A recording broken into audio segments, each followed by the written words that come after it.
தப்பி பிழைக்க மனுஷனை மட்டும் இல்ல, குரங்குல, நாயில, பூனையில, நரியில, யானையில, கொசு, வண்டு, விட்டில் பூச்சி எல்லாத்திலும் இருக்கு. தாய்தோல தான் தப்பி பிழைக்கும். தன்னை தற்காத்துக் கொள்ள முடியாதவன் வாழ்வதில் அர்த்தமே கிடையாது. தற்கொலை பண்ணி செத்து போலாம்.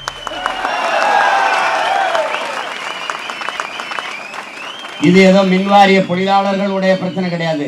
என் பிரச்சனை, என் இனத்தின் பிரச்சனை, இனம் சார்ந்த மக்களின். நாங்கள் எப்படிப்பட்டவர்கள் என்பதை அறிவித்திருந்த என் தமிழ் தம்பி தங்கைகள் புரிந்து கொள்ளணும். என் உயிரினிமினி என் உடன் பிறந்தார்கள். இது மீனவன் பிரச்சனை, இது மாணவன் பிரச்சனை, இது விவசாயி பிரச்சனை, இது தானி ஓட்டுகிறவன் பிரச்சனை, போக்குவரத்து தொழிலாளர்களின் பிரச்சனை, மருத்துவ பெருமக்களின் பிரச்சனை, ஆசிரியர் பெருமக்கள், பேராசிரியர் பெருந்தகைகளின் பிரச்சனை, செவிலிய பெண்களின் பிரச்சனை, இது மின்சார பொறியாளர், மின்வாரிய பொறியாளர்களின் பிரச்சனை என்று புறந்தள்ளுபவர்கள் நாங்கள். இதில் எந்த பிரச்சனையும் என் இனத்தின் பிரச்சனை என்று பார்க்கிறவில்லை. மின்வாரிய பொறியாளர்களுக்கு பிரச்சனை என்றால் மின்வாரிய பொறியாளர்களே போராடி அதை தீர்த்துக் கொள்ள வேண்டும் என்கிற நிலை ஆபத்தானது. மருத்துவர்களுக்கு ஒரு சிக்கல் என்றால் அது மருத்துவர்களே போராடி தீர்க்க வேண்டும் என்பது ஆபத்தானது.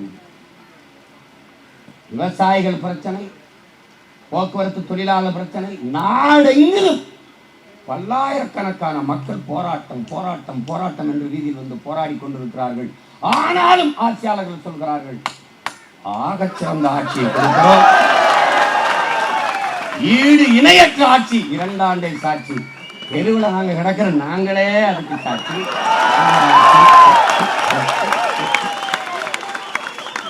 ஐயா சொல்வார் பாருங்க, எந்த கொம்பனும் குறை சொல்ல முடியாத ஆட்சியை கொடுத்து கொண்டிருக்கிறேன் நான்.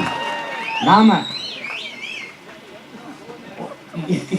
குறைய தவிர எதுவும் சொல்ல முடியாத ஆட்சியை நீங்கள் செய்து 3 ஆண்டுகள்ல 3 முறை மின் கட்டணம் உயர்ந்து.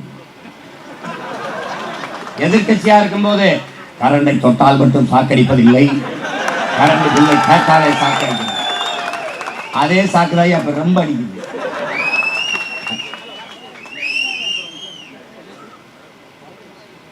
உங்களுக்கு தெரியும் நினைக்கிறேன், நான் எங்க அப்பாலாம் விவசாயம் பார்த்து படிச்சது இலவச கரண்ட்.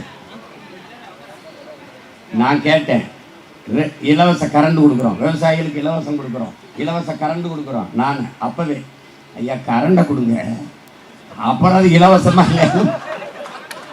எங்க ஊர்ல 2 மணி நேரம் தான் கரண்ட். போட்டு விடுப்பான்னு கரண்ட போடும், தர தர தர தர தர தர தர தரன்னு ஓடி போய் வயல்ல போய் அப்படி தண்ணி தொடும் பாருங்க, நின்றும் கரண்ட். அவ்வளவுதான்.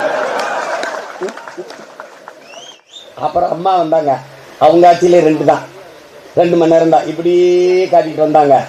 நான் அப்ப அந்த நேரம் அவங்க தான் சொல்றாங்களே 2 மணி நேரம் தான் கரண்ட்னு, நீ என்ன தெரியாம. எந்த கோரிக்கை நிறைவேற்றப்பட்டிருக்கு? மக்களின் பிரச்சனைகளை கவனம் செலுத்தாது. கார் ரேஸ் ஓட்டுறவன் போய் என்ன பண்ணிட்டு இருக்காங்க? ஃபார்முலா 4 பந்தயம் நடத்துறவன் என்ன பண்ணிட்டு இருக்காங்க? பள்ளிக்கூடம் 300 பெண்கள் படிக்கிற அரசு பள்ளிக்கூடத்தில் 2 கழிவறை. அறிவு சிறந்த பெருமக்களே, அன்பு தம்பி தங்கைகளே, நம்முடைய தங்கைகள் படிக்கிற அரசு பள்ளியிலே 300 பெண்கள் படிக்கிற பள்ளியிலே 2 கழிவறை. ஆனால் சமாதி பல 100 கோடியிலே, கார் பந்தயம் பல 100 கோடியிலே எங்கே இருக்குது? மேற்கூரை இல்லாத மரத்தின் நிலையில படிக்கிற நூற்றுக்கணக்கான மாணவர்கள் இங்கே அறிவு கருவறை தெருவிலே. நாராணி, உனக்கு மட்டும்தான் பிரச்சனை, நாடே பிரச்சனை இருக்கு. ஊரின் ஓரத்தில் சுடுகாடு அல்ல, இந்த நாடே சுடுகாடு. நல்லா கவனிச்சுக்கணும். நீ ஒன்னும் கிடையாது உனக்கு. பஸ் காசு, பஸ் பாஸ் ஃப்ரீ. கல்லூரி போறியா? பெண்களுக்கு 500, பெண் பிள்ளைகளுக்கு, ஆண் பிள்ளைகளுக்கு 500. அது புரட்சி பெண். இது தமிழ் புதல்வன். இவனுக்கு 1000, அவனுக்கு 1000, மகளிருக்கு 1000. ஆனால் 1ஆப்ல இருந்து 12ஆப் வரைக்கும் புத்தக விலை ஏறிடுச்சு. அப்படியே எது அத்தியாவசியமோ அதன் விலையை ஏற்றிடுது. சொத்து வரியை ஏற்றிடுது, மின்சார வரியை ஏற்றிடுது, பால் கட்டணத்தை உயர்த்திடுது, அரிசி வரி, பருப்பு வரி, அரிசி விலை, பருப்பு விலை எல்லாத்தையும் ஏற்றிடுது. நீ சிந்தித்து தெளிந்து ஒரு முடிவை எடுக்காத வரை நீ வீதியிலேயே கடந்து செத்து போற தர வழி. நீ ஒரு தடவை யோசிக்கணும்ல.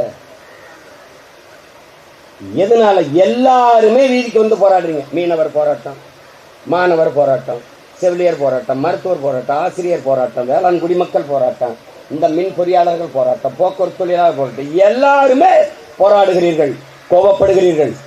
பிறகு எப்படி இந்த ஆட்சியாளர்கள் வென்று வருகிறார்கள்? யார் ஓட்டு போடுவது? யார் இவர்களை அதிகாரத்தில் அமர்த்தியது? துன்பத்தை தந்தவனுக்கே திருப்பி திருப்பி அதிகாரத்தை கொடுத்தால் உண்மையிலே நமக்கு மூளை என்ற உறுப்பு இருக்கா? சிந்திக்கிற திறன் இருக்கா? அரசியல் அறிவு இருக்கா? கேள்வி வருமா வராதா? எப்படி? எத்தனை காலமா இந்த பிரச்சனை? நானே பார்த்தேன் 5 வருஷமா நடக்குது இந்த பிரச்சனை. இந்த பிரச்சனையை கொண்டு வந்து யுவராஜன் தம்பியில வரும்போதிலிருந்து பிரச்சனை.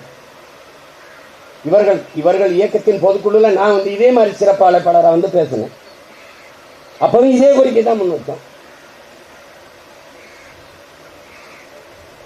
இது குரலற்ற மக்களினுடைய கோரிக்கையா இருக்குது, அரசியல் அதிகாரமற்ற மக்களின் கோரிக்கையா இருக்குது. அதனால இது கவனிக்கப்படலை. ஆழ்ந்து சிந்திச்சு பாரு. கள்ளச்சாராயம் குடித்தவன் செத்ததுக்கு எத்தனை அமைச்சர்கள், எத்தனை பெருமக்கள், எவ்வளவு பேர் போனார்கள்? ஆனால் இந்திய கடலுக்குள்ள ஒரு மீனவன் மலைச்சாமி சிங்கள ராணுவத்தால் கொல்லப்பட்டது ஒருத்தரும் போய் பார்க்கல. ஏன் பார்க்கல? ஏன் பார்க்கல? இவ்வளவுதான்டா உன்னுடைய உரிமை, உன்னுடைய இடம் இதான்டா, இவ்வளவுதான். எங்கே ஓரத்துல போ, கத்திட்டு போ, உன்னை கவனிக்கிறது கிடையாது. நீ நாதியற்றவன், உனக்கு அரசியல் கிடையாது, அதிகாரம் கிடையாது. அதனால நீ ஒண்ணும் கிடையாது. இதை உனக்கு முன்னாடி எனக்கு முன்னாடி அனுபவித்த ஒரு பேராசன் இருக்கான். அவன் என்ன சொல்றான்? எல்லா துன்ப பூட்டுகளுக்குமான சாவி ஆட்சி அதிகாரம் மட்டுமே. புரட்சியாளர் ஆனால் அம்பேத்கர் அவர்கள் அதை நீ கவனிக்கணும். அதை விட உனக்கு ஒரு பாடம் கிடையாது. அதிகாரம் மிக வலிமையானதுங்கிறார், அதை தேடி ஓடுறா புடுறா அப்படிங்கிறார். இதே அதிகாரம் உனக்கு இருந்ததுன்னா இப்படியா இப்படியா புள்ள குட்டிகளோட கைப்புள்ளையோட வந்து வீதியில போடுறதுக்கு இது கேவலம். இது அரசு இந்த தரிசு. எத்தனை நாளுக்கு கோரிக்கை வச்சு போராட்டிருப்ப? உன் போராட்டத்தை உனக்கு எந்த துறையில் போராட்டம் இல்லை சொல்லு. எந்த துறையில போராட்டம் இல்லை சொல்லு. ஒண்ணு சொல்லு. அண்ணா இந்த துறை சரியா இருக்கு சொல்லு. டாஸ்மார்க்க தவிர இந்த நாடு ஆட்சி ஏதாவது பாஸ்மார்க் வாங்க சொல்ற ஒண்ணு சொல்ற சொல்லு. இங்கே நிக்கிற காவலர்களுக்கான கோரிக்கை ஏதாவது நிறைவேற்றா சொல்லு. ஏதாவது சொல்லு. ஒண்ணும் கிடையாது, ஒண்ணும் கிடையாது.